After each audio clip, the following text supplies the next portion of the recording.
السلام عليكم ورحمة الله وبركاته. أعوذ بالله من الشيطان الرجيم. بسم الله الرحمن الرحيم.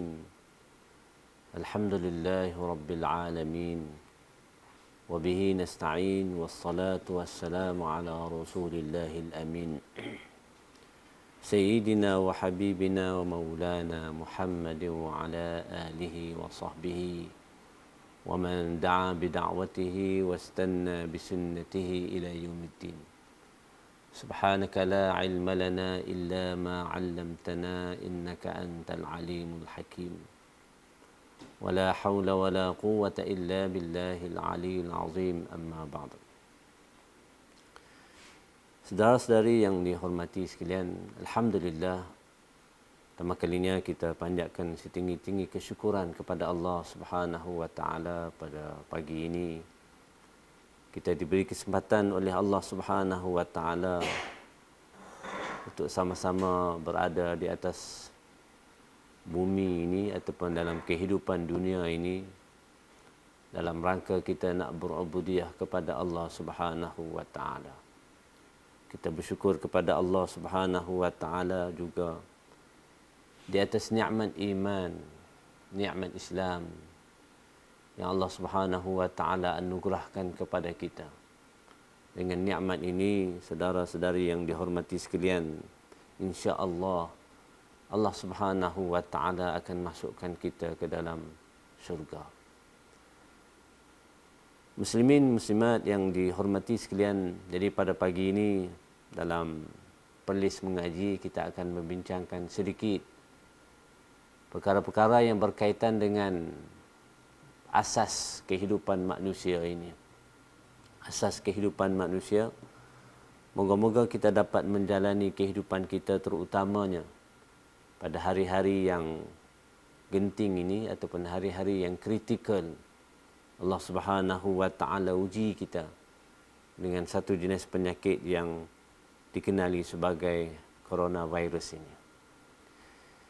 Allah Subhanahu wa taala menyebut di dalam Al-Quran, "Allazi khalaqal mauta wal hayata liyabluwakum ayyukum ahsanu amala." Allah Subhanahu wa taala jadikan kematian dan juga kehidupan ini sebagai liyabluwakum, untuk menguji manusia ini, untuk menguji kamu. Ayyukum ahsanu amala, siapa di kalangan kamu yang baik amalannya. Kehidupan yang kita sedang lalui ini bermula daripada roh yang Allah SWT tiupkan ketika mana kita berada di alam roh ataupun alam janin. Sehinggalah kita akan kembali kepada Allah satu masa nanti. Semuanya itu adalah disebut sebagai liyabluwakum. Allah nak uji kita dengan kehidupan. Maknanya dalam kehidupan yang kita lalui ini, saudara-saudari sekalian, ada perkara yang baik, ada perkara yang tidak baik. Kehidupan kita daripada kecil, kemudian kita pergi ke peringkat kanak-kanak, kemudian peringkat dewasa, seterusnya peringkat tua dan seumpama dengan dia. Semua itu adalah kehidupan. Kekayaan adalah kehidupan. Kemiskinan kita berada dalam kehidupan. Maknanya kehidupan secara keseluruhannya Allah Subhanahu wa taala sebenarnya nak uji kita di kalangan kita ini, siapa yang baik amalannya. Jadi kalau kita berada dalam keadaan kepayahan, dalam keadaan kesenangan, dalam keadaan sakit, dalam keadaan sihat, semua itu adalah ujian daripada Allah Subhanahu wa taala. Untuk apa Allah Subhanahu wa taala uji? Liyabluwakum ayyukum ahsanu amala. Kerana Allah nak melihat, Allah nak uji kita siapa di kalangan kita ini orang yang baik amalannya. Ahli tafsir dalam menjelaskan perkataan ataupun ayat ayyukum ahsanu amala merujuk kepada dua perkara. amalan yang terbaik ini? Yang pertamanya merujuk kepada niat yang ikhlas kepada Allah Subhanahu wa taala. Yang keduanya, amalan itu amalan yang menepati syariat Allah Subhanahu wa taala. Saudara-saudari yang dihormati sekalian, begitu juga dengan kematian. Allah Subhanahu wa taala jadikan kematian ini sebagai satu ujian untuk manusia ini mengambil waspada, mengambil pengajaran bahawa di sinilah ataupun noktah inilah semua manusia, semua makhluk akan berjumpa dengan Allah Subhanahu wa taala. Maka dengan itu, noktah yang pertama kita ambil pada pagi ini, apa saja yang berlaku dalam kehidupan kita. Dinamakan hidup ini tempoh. Mungkin ada yang sehari sampai berpuluh-puluh tahun ini, semua itu adalah ujian daripada Allah Subhanahu wa taala. Kemungkinan ada di kalangan kita yang menyatakan kehidupan yang senang, dipenuhi dengan kegembiraan, dengan kekayaan, dengan anak pinak yang ramai dan seumpama dengannya. Adakah dia juga adalah sebagai satu ujian Allah Subhanahu wa taala? Allah Subhanahu wa taala menyebut di dalam surah Al-Kahfi, "Inna ja'alna ma 'alal ardi zinatan laha linabluwahum ayyuhum ahsanu 'amala." Inilah ayat yang Allah SWT menyebut sesungguhnya kami, yakni Allah, jadikan di atas muka bumi ini zinatan. Ada perkara-perkara yang kita seronok dengan baju yang indah, dengan rumah yang besar, dengan kenderaan yang mewah. Semua itu disebut sebagai zina. Zina dalam bahasa mudahnya perhiasan. Perkara yang melebihi hajat itu adalah zina. Linabluwakum, Allah kata, untuk menguji kamu. Allah bagi kepada kamu kekayaan, Allah bagi kepada kamu kemewahan. Linabluwakum, untuk menguji siapa di kalangan kamu ataupun siapa di kalangan mereka. Ayyuhum ahsanu amala, siapa di kalangan mereka yang baik amalannya ataupun yang terbaik amalannya, seperti mana ayat yang pertama yang saya bacakan sebentar tadi daripada surah Al-Mulk. Saudara-saudari yang dihormati sekalian,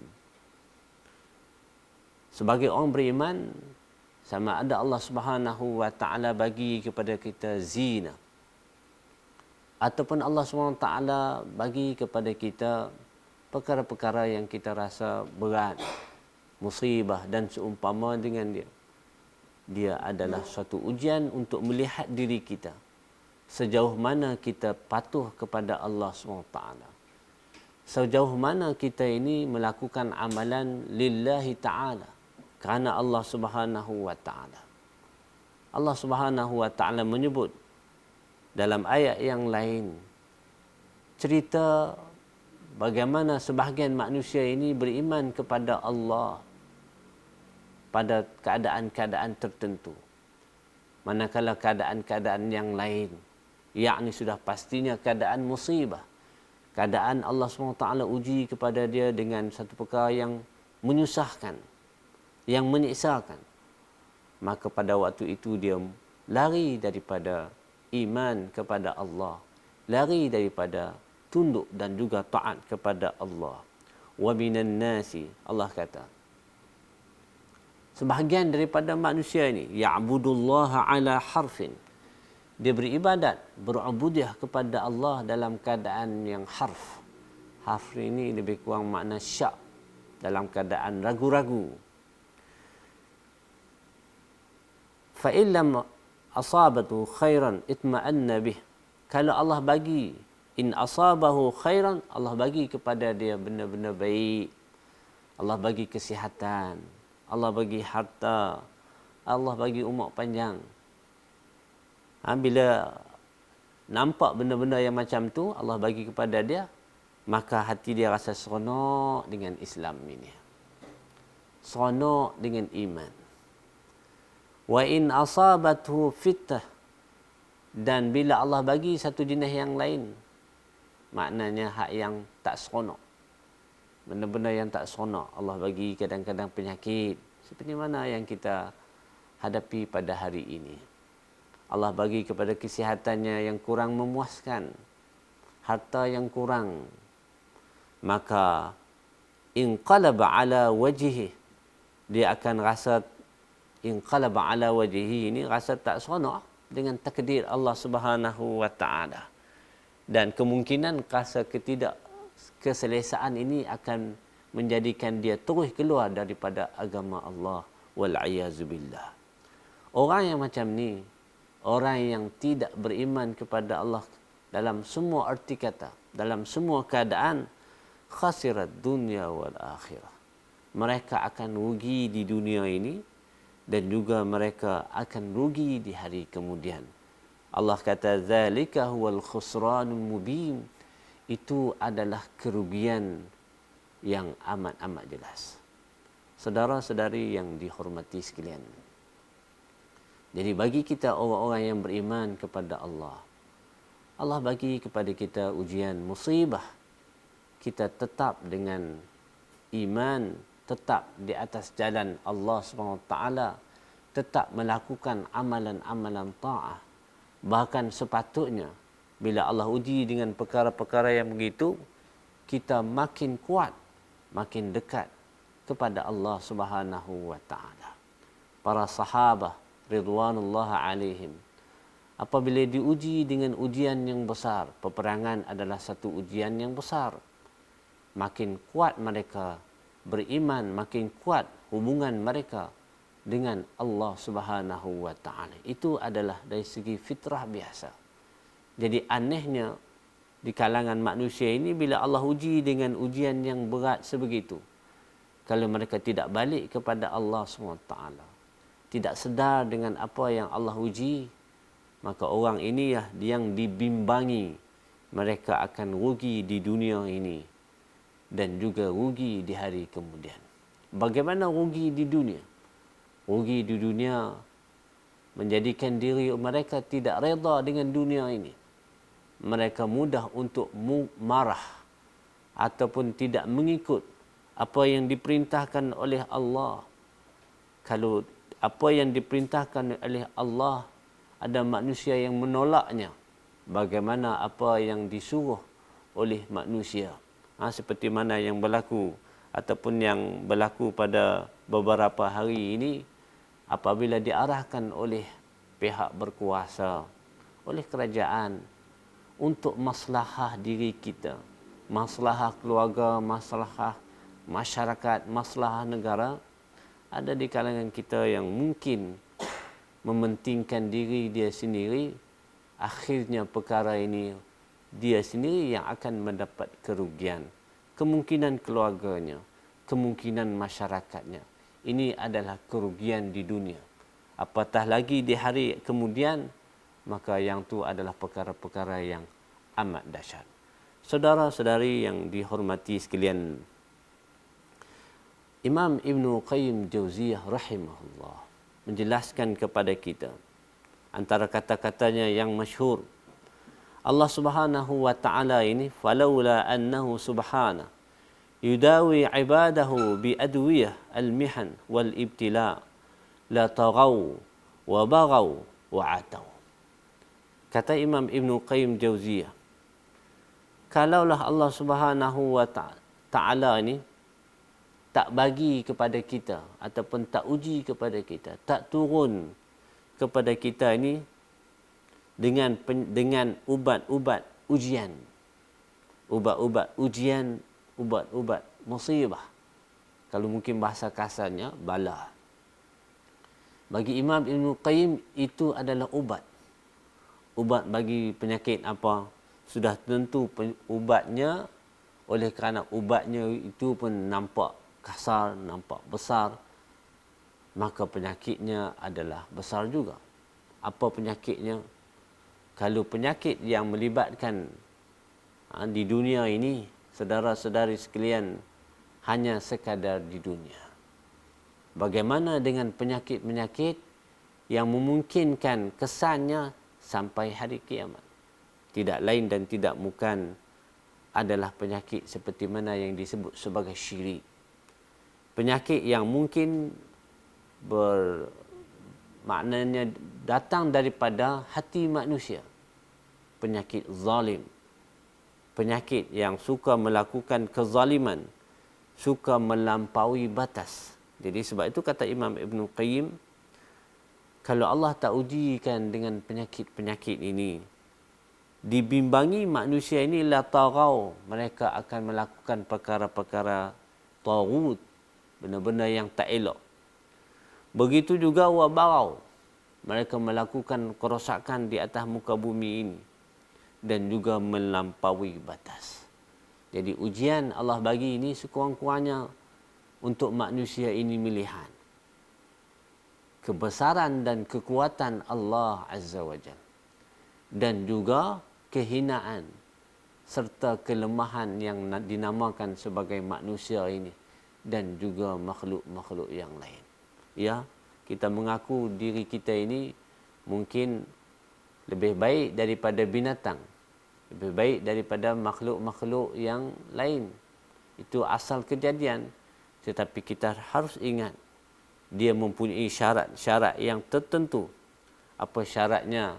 Disebut dalam surah At-Tin, laqad khalaqnal insan fi ahsani taqwim. Allah sendiri yang menjelaskan sesungguhnya Allah Subhanahu wa taala jadikan manusia ni ahsani taqwim, sebaik-baik kejadian. Tapi ingat, sekiranya mereka melupai Allah, mereka melakukan perkara-perkara yang dilarang oleh Allah Subhanahu wa taala, thumma radadnahu asfala safilin, kami akan kembalikan mereka asfala safilin, maknanya golongan menjadi orang yang paling buruk.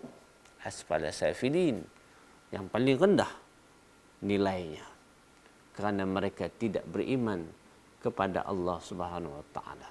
Kalau mereka beriman tapi masih lagi melakukan perkara-perkara yang tidak baik, maknanya iman orang yang rendah nilai imannya di sisi Allah Subhanahu wa taala. Jadi perkara ini, saudara-saudari yang dihormati sekalian, dia menjelaskan dalam keadaan hari ini manusia yang mengaku hebat di sana, hebat di sini, tapi mari ujian Allah kita tidak mampu untuk menghadapinya. Melainkan selepas ini dengan izin Allah juga kita mohon supaya dihindarkan penyakit yang sebegini dan juga dihindarkan perkara-perkara yang tidak baik. Saudara-saudari yang dihormati sekalian, seterusnya apabila berlaku musibah, apabila berlaku musibah, ada di kalangan manusia yang mungkin dia melakukan perkara-perkara yang tak baik, Allah bagi ataupun Allah uji dia. Mungkin ada di kalangan manusia yang baik, yang tak melakukan apa-apa kesilapan. Mungkin dia orang yang patuh kepada arahan Allah, patuh kepada arahan manusia supaya jangan buat itu, jangan buat ini. Kerana dibimbangi, dijangkiti virus ini sebagai contohnya. Kadang-kadang orang ini Allah uji dia juga. Sememangnya Allah uji. Tapi ingat satu perkara yang lain. Allah Subhanahu wa taala menyebut dalam Al-Quran, wattaqu fitnatan la tusibanna alladhina zalamu minkum khassah wa'lamu anna Allaha syadidul iqab. Hendaklah kamu takuti fitnah. Yang fitnah ini tidak menimpa orang-orang yang zalim semata-mata. Bahkan dia akan menimpa juga golongan-golongan yang lain, yakni golongan orang-orang yang taat. Dan ketahuilah sesungguhnya Allah, pembalasannya, yakni pembalasan Allah itu keras. Saudara-saudari sekalian, daripada ayat yang dibacakan ini, untuk menjelaskan kepada kita kemungkinan ada di kalangan orang-orang yang baik, orang-orang yang beriman, mereka juga dijangkiti, kemudian mengalami perkara-perkara yang berkait dengan penyakit ini, sebagai contoh sahaja. Adakah mereka ni orang-orang yang tak mampu untuk menghadapi qada dan qadar Allah? Adakah penyakit itu menandakan dia adalah orang-orang yang tak baik? Hal ini sebenarnya tidak sama sekali. Aisyah radhiyallahu anha menjelaskan dalam satu hadis yang agak panjang. Kata Aisyah radhiyallahu anha, ketika mana beliau mendengar kata-kata Nabi sallallahu alaihi wasallam dalam peristiwa Abrahah menyerang Kaabah. Abrahah menyerang Kaabah ni saya ringkaskan. Jadi sampai di Baidak itu, yang mungkin hari ini disebut sebagai Wadi Muhassir, maka Allah turunkan, utuskan wa arsala alaihim tayran ababil. Allah utuskan burung-burung ababil. Yang kita semua tahu hal ini disebut dalam surah Al-Fil. Jadi bila turun ababil, diutuskan burung ababil ini, akhir sekali apa terjadi dengan tentera Abraha? Maka dah tentulah mati habis. Ka'asfim ma'kul, maknanya keadaan tentera Abraha itu ka'asfim ma'kul, teruknya daripada awal tentera itu sampai hujung. Maknanya tak ada seorang pun di kalangan mereka ini yang selamat daripada azab Allah Subhanahu wa taala. Tak ada siapa yang selamat. Lalu Aisyah bertanya kepada Nabi sallallahu alaihi wasallam, bagaimana dalam tentera ataupun dalam kafilah, dalam kumpulan tentera itu sebenarnya bukan semua tentera. Bukan semua datang nak membunuh ataupun nak merosakkan Kaabah, nak menjahanamkan Kaabah, tak semua. Mungkin ada satu ataupun beberapa persen, sedikit, yang tujuan mereka ikuti kafilah itu hanya sebagai nak join sekali saja, join bentuk kafilah dalam bentuk ramai-ramai itu, dalam bentuk kumpulan, tapi bukan niat untuk memusnahkan Kaabah.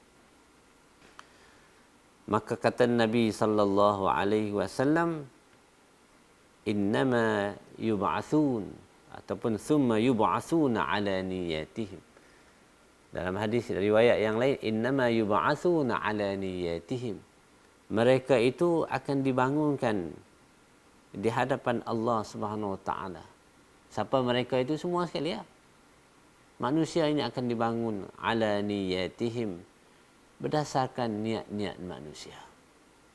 Kalau niatnya untuk memusnahkan Kaabah, maka akan hadapi azab Allah SWT yang maha pedih. Tapi kalau dia datang untuk menziarahi kaum keluarganya ataupun untuk berniaga, maka dalam bab itu mungkin dia akan selamat dengan izin Allah SWT. Sama juga keadaan kita hari ini, saudara-saudari sekalian. Ada yang kena dengan penyakit itu dan ada yang telah meninggal dunia. Moga-moga Allah Subhanahu wa taala merahmati mereka. Mungkin di kalangan mereka itu orang yang maknanya taat, mungkin orang-orang yang tidak taat. Maka tidak sepatutnya di kalangan kita yang menghukum orang yang meninggal dunia, orang yang kena penyakit itu adalah orang-orang yang tidak baik. Kerana berdasarkan hadis Nabi sallallahu alaihi wasallam yang saya bacakan sebentar tadi, innama yub'atsuna ala niyatihim thumma yub'atsuna ala niyatihim, mereka akan dibangunkan di hadapan Allah Subhanahu wa taala mengikut niat-niat mereka. Jadi tanggungjawab kita pada hari ini, saudara-saudari sekalian, adalah kita mentaati Allah Subhanahu wa taala. Dengan ujian yang Allah bagi kepada kita, kita tetap dengan ubudiyah kita kepada Allah, taat kepada Allah SWT, dan juga taat kepada Nabi sallallahu alaihi wasallam, dan seterusnya wa ulil amri minkum, iaitu pemerintah di kalangan kamu. apa-apa sahaja arahan daripada Kementerian Kesihatan Malaysia sebagai contoh, daripada agensi-agensi yang berkaitan dengan kerajaan negeri sebagai contohnya, maka wajib bagi kita mentaati, kerana itu adalah sebahagian perkara yang wajib dilakukan selagi mana dia tidak bercanggah dengan syariat Allah Subhanahu wa taala. Saudara-saudari yang dihormati sekalian, apabila kita melihat keadaan-keadaan yang manusia ini diuji oleh Allah Subhanahu wa taala, kadang-kadang yang diuji dengan perkara baik, ya kita senyum, kita rasa seronok. Tapi bagaimana diuji dengan perkara-perkara yang menyeksakan, perkara-perkara yang mungkin menampak macam memudaratkan. Maka sebab itu hal ini Allah Subhanahu wa taala menuntut kita kepada kesabaran. Kesabaran. Nabi SAW sebut perihal orang-orang beriman ini. Apa kata Nabi? Ajaban li amril mu'min. Ajaban li amril mu'min. Orang mukmin ini memang ajaib. Maknanya hebat. Memang menakjubkan. Kenapa menakjubkan? Kerana semua urusannya adalah baik. Anna amrahu kulluhu khair. Semua benda bagi orang beriman ni adalah perkara-perkara yang baik. Diberi rezeki oleh Allah dengan rezeki yang banyak, maka baik untuk dia. Tak dapat rezeki yang banyak, baik untuk dia. Kan itu namanya pelik juga orang beriman ini. Tapi saudara-saudari yang dihormati sekalian, kenapa jadi pelik yang macam tu? Kerana apabila Allah Subhanahu wa taala yang disebut di sini, falaisa zalik li ahad illa lil mu'min. Hal ini tak ada pada orang lain. Orang lain tak ada sifat-sifat yang macam ni. Hanya orang beriman sahaja. Kalau dia ditimpa dengan kesenangan serak, maka dia akan bersyukur kepada Allah Subhanahu wa taala. Bukankah yang tu banyak juga Allah bagi kepada kita, saudara-saudari sekalian? Allah bagi apa saja yang menyeronokkan kita. Keluarga, Allah bagi kepada kita harta, Allah bagi kepada kita pekerjaan, Allah bagi macam-macam Allah bagi. Maka bila diberi kepada orang beriman, dia bersyukur kepada Allah Subhanahu wa taala. Tak lekang daripada mensyukuri Allah Subhanahu wa taala dalam bentuk perbuatannya. Yang paling penting dalam bentuk perbuatannya, dalam bentuk kata-katanya, dan juga lebih penting daripada itu adalah dalam bentuk keyakinan dia kepada Allah Subhanahu wa taala.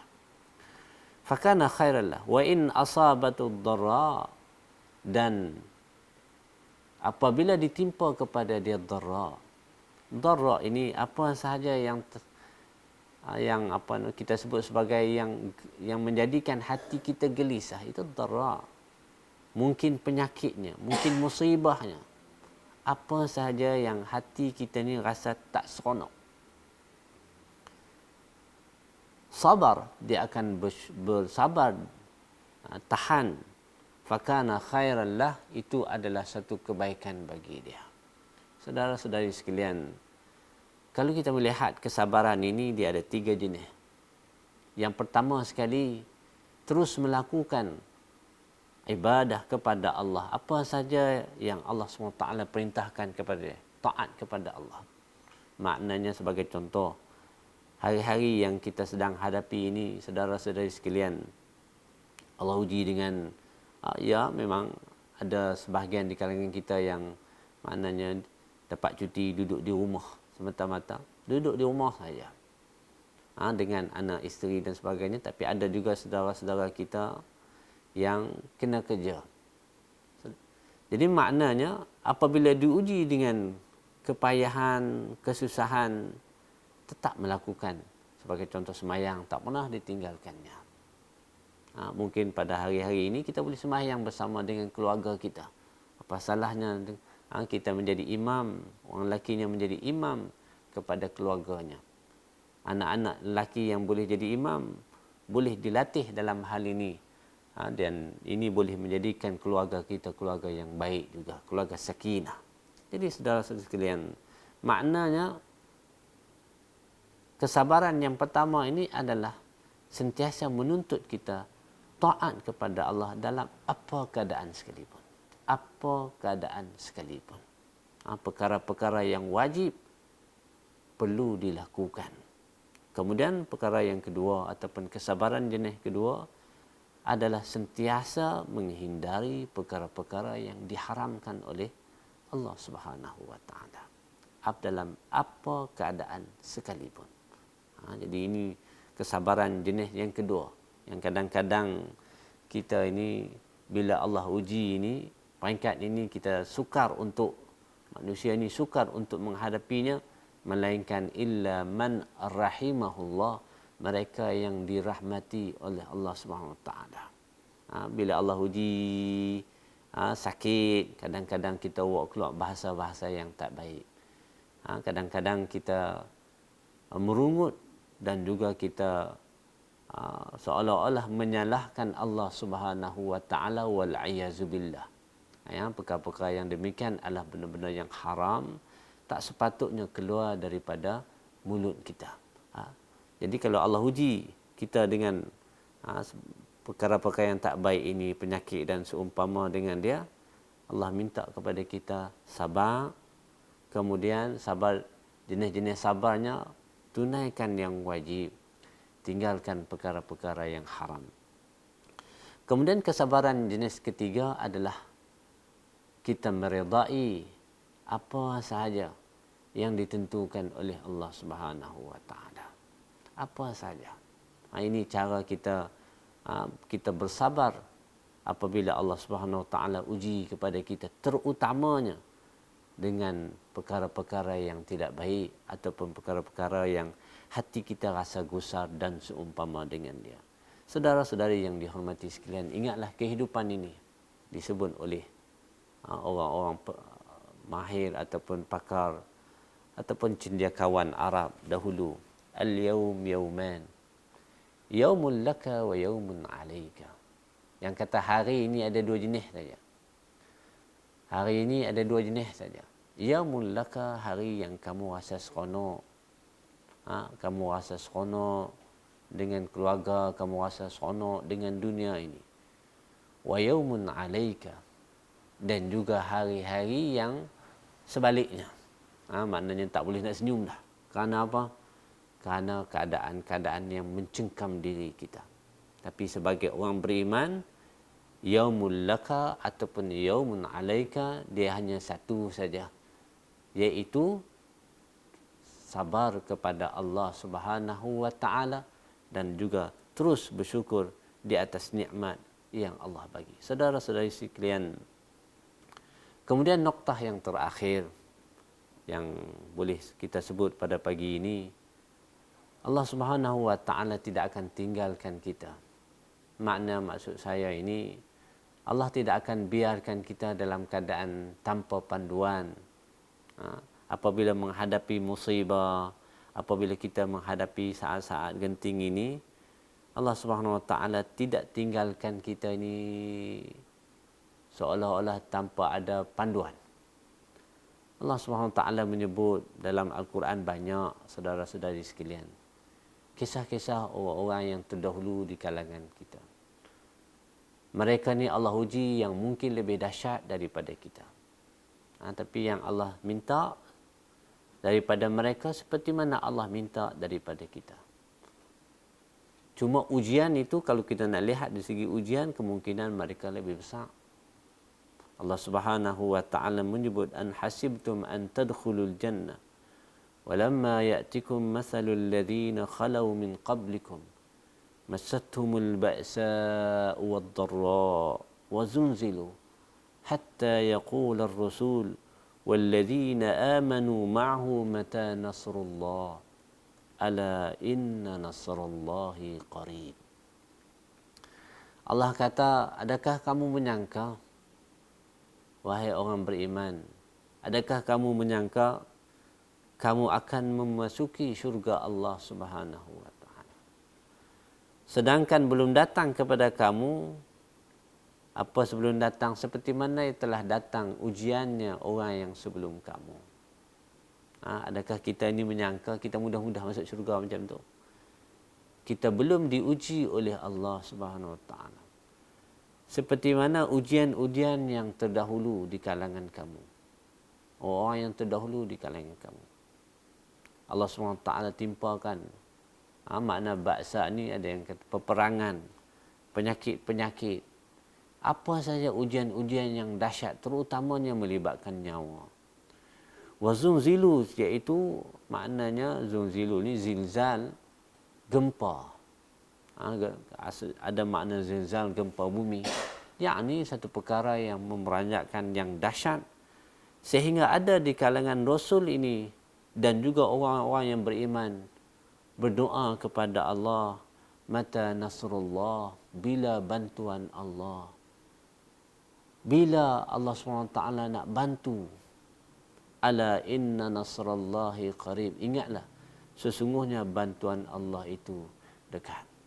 Jadi saudara-saudari yang dihormati sekalian, ayat ini jelas kepada kita.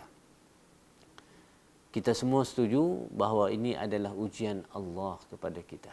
Walaupun bila kita tengok balik susu galunya itu ataupun asal tu, mungkin kerana itu, mungkin kerana ini, daripada negara sana, negara sini.